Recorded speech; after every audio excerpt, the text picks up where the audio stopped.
Hi, welcome to vlogs by Jeffy Mary. അപ്പോൾ നമ്മൾ ഇന്ന് കാണിക്കാൻ പോകുന്നത് ഈ നെബുലൈസർ എങ്ങനെ യൂസ് ചെയ്യാം എന്നുള്ളതാണ്. അപ്പോൾ ഇന്ന് ഞാൻ എടുത്തിരിക്കുന്ന പേഷ്യൻ്റ് ഇതാണ്, മൂക്കി കഴുകുന്നത് പേഷ്യൻ്റ് ഇതാണ്.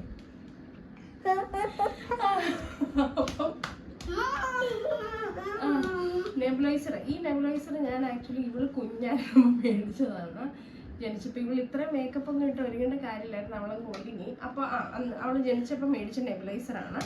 അപ്പം നെബുലൈസർ നമുക്ക് കിട്ടുന്നത് ഇങ്ങനൊരു കോഡ് കിട്ടും. മർത്ത കുറച്ചും കൂടെ വാങ്ങുന്നത് ഇങ്ങനൊരു കോഡ് കിട്ടും. അപ്പം ഇതാണ് മെഡിസിൻ കപ്പ്. ഇതിനകത്ത് നമുക്ക് മെഡിസിൻ ഒഴിക്കാൻ പറ്റും. പിന്നെ ഇങ്ങനൊരു മാസ്കും ഉണ്ടാവും. ഓക്കെ, അപ്പം ഈ മാസ്ക് നമുക്ക് ഇവിടെ ഫിറ്റ് ചെയ്യാം. അപ്പോൾ ഇതിൻ്റെ അത് കാണാമല്ലോ, ഈ മെഡിസിൻ്റെ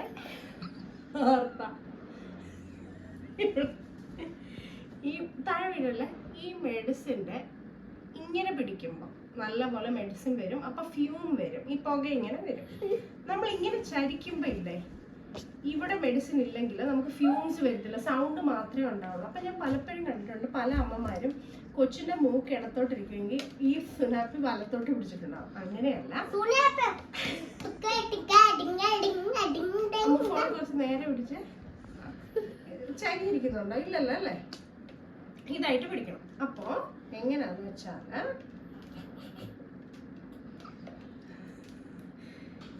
ഇത് ഇവിടെ കുത്തണം. അമ്മ അപ്പൊ ഇത് ഇങ്ങോട്ട് കാണാമല്ലേ, ഇത് ഇവിടെ കുത്തണം. പിന്നെ പലപ്പോഴും ഇപ്പൊ ഡോക്ടർ നമ്മുടെ അടുത്ത് പറയും മരുന്ന് മിക്കവാറും നമുക്ക് വരുന്നത് ഇതുപോലുള്ള സാധനത്തിൽ നമുക്ക് വരും. റീക്യാപ്സ്യൂൾ എന്ന് പറയും. ഇതിൻ്റെ അകത്ത് നമുക്ക് മരുന്ന് കിട്ടും. ഇതിൻ്റെ അകത്ത് സലൈൻ ഉണ്ടാവും. അല്ലാതെ സലൈനും നമുക്ക് ഇങ്ങനെ തന്നെ കിട്ടും. അപ്പൊ ചിലപ്പം നമ്മുടെ ഡോക്ടർ നമ്മുടെ അടുത്ത് പറയും 2.5 സലൈൻ എടുക്കണം.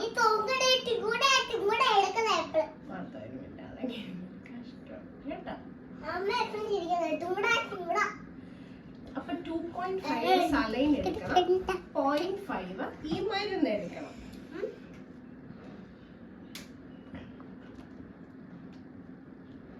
ഇഞ്ചക്ഷൻ വേണോ? അപ്പോൾ കണ്ടില്ലേ, ഇതിൻ്റെ അകത്ത് നമ്മളിങ്ങനെ നോക്കണം. 0.5, 1, 1.5 അങ്ങനെ. ഡോക്ടർ ഇപ്പോൾ പറയുക 2.5 എടുക്കാൻ പറഞ്ഞാൽ, അല്ല ഇപ്പം ഡോക്ടർ 2.5 എടുക്കാൻ പറഞ്ഞാൽ ഇങ്ങനെ 2.5 എടുക്കണം. എന്നിട്ട് ഇതിലോട്ട് ഒഴിക്കണം. അത് കഴിഞ്ഞിട്ട് ഡോക്ടർ മരുന്നിൻ്റെ കാര്യം പറയും. ഈ മരുന്ന് നമ്മൾ അതുപോലെ 0.5 എടുക്കണം.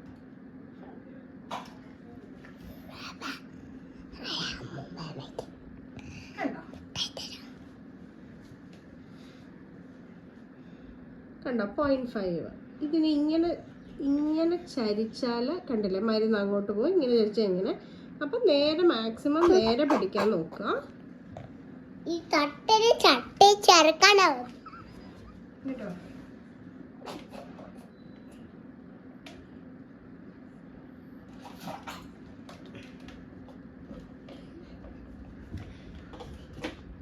മാർത്ത ഇങ്ങോട്ട് വാ, എന്റെ പേഷ്യന്റ് വരാൻ കുറച്ച് വൈകുന്നു.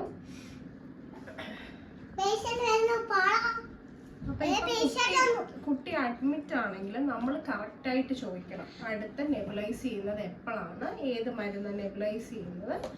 അങ്ങനെ നമുക്കും എല്ലാത്തിനെയും പറ്റിയിട്ട് ഒരു ധാരണ വേണം. മാർത്ത ഇങ്ങോട്ട് വരൂ, മാർത്ത ഇങ്ങോട്ട് വാ, ഇങ്ങോട്ട് വാ. ഞാൻ ഒഴിക്കുന്നില്ല, ആക്ഷനേ ഉള്ളൂ. ഇനിയിപ്പം നമ്മുടെ സലൈൻ ഡ്രോപ്സ് ഉണ്ടാവും. അത് ഇവക്ക് ഒഴിക്കുന്ന ഇഷ്ടമല്ലാതെ ഞാൻ ഓപ്പൺ ആക്കുന്നില്ല. ഈ സലൈൻ ഡ്രോപ്സും ഇങ്ങനെ വെച്ചിട്ടല്ല കൊച്ചിൻ്റെ മൂക്കിലോട്ട് ഒഴിച്ചു കൊടുക്കേണ്ടത്. കുറച്ചിങ്ങനെ കിടന്നേമോളെ,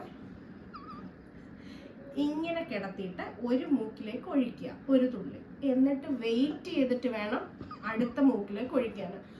ഇപ്പൊ പറയുമ്പോൾ ആൾക്കാർക്ക് ഇഷ്ടപ്പെടത്തില്ല, പക്ഷെ പലപ്പോഴും ഞാൻ ഹോസ്പിറ്റലിൽ സിസ്റ്റേഴ്സും കണ്ടിട്ടുണ്ട്. 2 മൂക്കിലോട്ടും കൊച്ചിന്റെ ശ്വാസം ഓൾറെഡി എടുക്കാൻ ബുദ്ധിമുട്ടുള്ള കൊച്ചിന്റെ 2 മൂക്കിലേക്ക് ഇതിൽ ഓരോ കുടം വെച്ച് ഒഴിക്കുന്നത്. അങ്ങനെയല്ല, ഓരോ തുള്ളി ഒഴിച്ചിട്ട് വെയിറ്റ് ചെയ്യാൻ അടുത്ത മൂക്കിലേക്കും ഒഴിക്കാറ്. അത് ഒഴിച്ചു കഴിഞ്ഞ് ഒരു 1 മിനിറ്റ് വെയിറ്റ് ചെയ്തിട്ട് വേണം നമ്മൾ ഇത് പിടിക്കാൻ. മാത്രം വന്നേ. അപ്പൊ ഫാൻ ഓഫ് ചെയ്തിടണം. ഇനി വന്ന് ഇങ്ങനെ കുട്ടി നേരെ ഇരിക്കാനല്ല, കുട്ടിയെ നമ്മുടെ മാക്സിമം നമ്മുടെ മടിയിൽ ഇരുത്തിയിട്ട് ഇങ്ങനെ പിടിച്ചു കൊടുക്കുക. ഇനി കിടത്തുമ്പോഴാണേലും ഉറപ്പ് വരുത്തണം കുട്ടിയുടെ മൂക്കിൽ ഈ ഫ്യൂംസ് പോകുന്നുണ്ടോ. അതായത് ഫ്യൂംസ് കാണാമോ, ഈ ഫ്യൂംസ് പോകുന്നുണ്ടെന്ന് ഉറപ്പ് വരുത്തണം. ഇതിപ്പോ വലിയ കുട്ടിയല്ലേ, അത് ചെറിയ കുട്ടിക്ക് ഞാൻ പറഞ്ഞേ. വലിയ കുട്ടിയാണ് അല്ലേ, ഇത് വെച്ചു കൊടുക്കുന്നത് മാത്രമല്ല, കുട്ടിയുടെ അടുത്ത് നല്ല പോലെ ശ്വാസം വലിച്ചെടുക്കാൻ പറയണം. വലിച്ചെടുക്കുക. അതുപോലെ 2 കുട്ടികൾക്കും ഞാൻ 2 മാസ്ക് നമ്മൾ വെക്കണം. നമ്മൾ എപ്പോൾ പനി വന്ന് ഹോസ്പിറ്റലിൽ പോയാലും ഈ ട്യൂബും കൊണ്ടേ പോകാറുള്ളൂ. അവരവിടെ ഓക്സിജനെ നെബുലൈസ് ചെയ്യുമ്പോൾ ഈ മാസ്ക് ഉപയോഗിക്കും. അപ്പം നമുക്ക് എക്സ്ട്രാ പൈസ കൊടുക്കണ്ട. ഈ മാസ്കിന് വേണ്ടിയിട്ട് അത് ഇങ്ങനെ പിടിച്ച് ഉപയോഗിക്കാം. ഇതിപ്പം വിത്തൗട്ട് ഓക്സിജൻ ആണ്. ഹോസ്പിറ്റലിൽ നമ്മൾ ചെയ്യുന്നത് വിത്ത് ഓക്സിജനാണ് ചെയ്യുന്നത്. അപ്പോഴും പക്ഷെ ഈ മാസ്കിന്റെ ആവശ്യമുണ്ട്. എപ്പോഴും നമ്മൾ കൈ വെക്കുക. അപ്പോൾ ഉറപ്പായിട്ട് നിങ്ങൾക്ക് ഈ വ്ളോഗ് ഇഷ്ടപ്പെട്ടെങ്കിൽ നിങ്ങൾ സബ്സ്ക്രൈബ് ചെയ്യണം. നിങ്ങൾ ബെൽ ബട്ടൺ പ്രസ് ചെയ്താലേ ഇനി ഞങ്ങളുടെ വീഡിയോസൊക്കെ വരുമ്പോൾ നിങ്ങൾക്ക് നോട്ടിഫിക്കേഷൻ വരുള്ളൂ. പിന്നെ കമൻറ്റ് ചെയ്ത് എന്തെങ്കിലും ഉണ്ടെങ്കിൽ എൻ്റെ അടുത്ത് ചോദിക്കണം. അതുപോലെ ഞങ്ങളെ ഇൻസ്റ്റഗ്രാമിൽ ഫോളോ ചെയ്യാനായിട്ട് ജെഫി മേരി എന്ന് ടൈപ്പ് ചെയ്താൽ മതി. JEFFYMARY ജെഫി മേരി എന്ന് ടൈപ്പ് ചെയ്താൽ മതി. Okay, by.